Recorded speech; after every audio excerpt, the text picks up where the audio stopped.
मंगी में ललनवा कैसे सपरी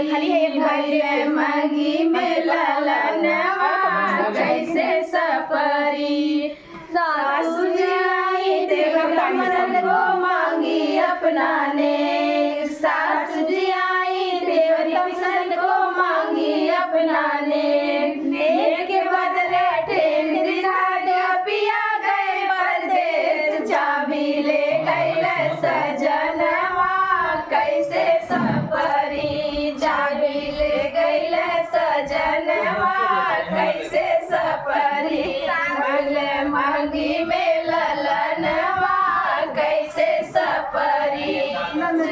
आई सौरीपन को मांगी अपना ने सौरीपन को मांगी अपना ने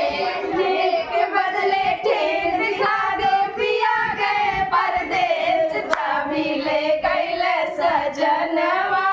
कैसे सपरी चाबी ले गए सजनवा कैसे सपरी कैसे सपरी भैले मांगी में ललनवा कैसे सपरी जी आई गजरा लगन को मांगी अपना ने जी आई गजरा लगन को मांगी अपना ने के बदले ठेक दिखा दे पिया गए परदेस चाबी ले गए सजनवा कैसे सपरी चाबी ले गए सजनवा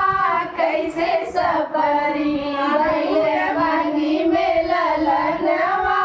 कैसे सपरी भैले मांगी में